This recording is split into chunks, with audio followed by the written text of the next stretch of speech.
পানাম নগর বা পানাম সিটি বাংলাদেশিদের কাছে হারানো নগরী হিসেবে সুপরিচিত। আজ আপনাদের নারায়ণগঞ্জে অবস্থিত পানাম নগর ঘুরিয়ে দেখাবো।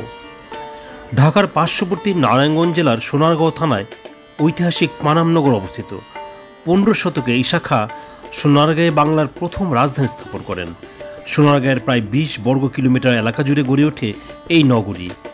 2006 সালে ওয়ার্ল্ড মনুমেন্ট ফান্ডের তৈরি বিশ্বের ধ্বংসপ্রায় 100টি ঐতিহাসিক স্থাপনার তালিকায় পানাম নগর স্থান পায়। আপনারা ভিডিওতে পানাম নগর দেখছেন। পানাম নগরী চতুর্দিক থেকে পঙ্খিরাজ খাল দিয়ে ঘেরা। পঙ্খিরাজ খাল মেনিখালী নদ নামে মেঘনা নদীতে মিশেছে। পানাম নগরীর পূর্ব দিকে রয়েছে মেঘনা নদী আর পশ্চিম দিকে শীতলক্ষা। এই নদীপথেই মসলিন রপ্তানি হতো। পানাম নগরীর প্রবেশপথে আছে বিশাল গেট। সূর্যাস্তের সাথে এই গেট বন্ধ করা হতো। বর্তমানেও কোনো দর্শনার্থী সন্ধ্যার পর পানাম নগরীতে অবস্থান করতে পারে না। পানাম নগরীর বিভিন্ন স্থাপনার নির্মাণ শৈলীতে রয়েছে ভিন্নতার ছাপ। তৎকালীন ধনিক শ্রেণীর এই নগরীর প্রতিটি দালানে রয়েছে অপূর্ব কারুকার্য ও আভিজাত্যর ছোঁয়া। নগরীর বুক চিরে চলে যাওয়া রাস্তার দুপাশে রয়েছে প্রায় 52টি ভবন। মূল রাস্তার উত্তর দিকে 31টি এবং দক্ষিণ দিকে 21টি ভবন আছে। এই ভবনগুলো কোনোটি একতলা, কোনোটি আবার 2 বা 3 তলা বিশিষ্ট।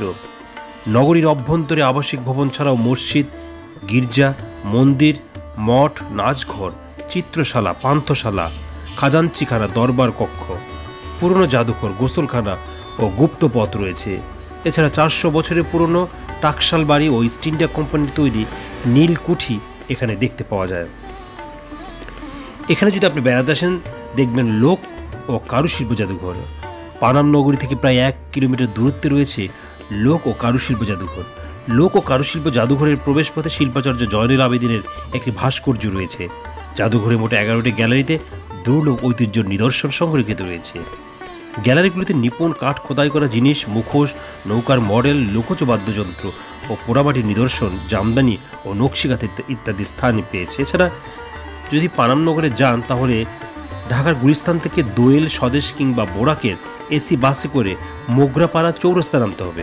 গুলিস্তান থেকে উপরোক্ত বাসগুলোর ভাড়ার পরিমাণ 45 থেকে 65 টাকা। মোগরাপাড়া চৌরাস্তা থেকে ব্যাটারি চালিত অটোতে কিংবা রিকশায় করে 30 থেকে 40 টাকায় ভাড়ায় পানাম নগরীতে যেতে পারবেন। পানাম সিটিতে প্রবেশ করতে 20 টাকার টিকিট কাটতে হয়। জাদুঘরে প্রবেশ করতে জনপ্রতি 50 টাকার টিকিট কাটতে হয়। পানাম নগর প্রতিদিন খোলা থাকে। সোনারগাঁও জাদুঘর বৃহস্পতিবার বন্ধ থাকে। ভবনগুলো অনেক বছরের পুরনো হয় এগুলি বেশ ঝুঁকিপূর্ণ, তাই নির্দেশনা অমান্য করে কোনো ভবনের উপরে না ওঠাই ভালো। আপনারা ভিডিওতে পানাম নগরীর বিভিন্ন লোকেশন দেখছেন। এছাড়া পানাম নগরীর পাশে রয়েছে বা একটু দূরেই রিক্সা পথে যেতে পারেন গোয়ালদি মসজিদ দেখতে। লোক ও কারু শিল্প জাদুঘর থেকে মাত্র 15 থেকে 20 টাকা রিক্সা ভাড়ায় গোয়ালদি মসজিদে ঘুরে আসতে পারেন। 1559 সালে সুলতান আলাউদ্দিন হোসেন শাহ রাজত্বকালে মোল্লা হিজাবর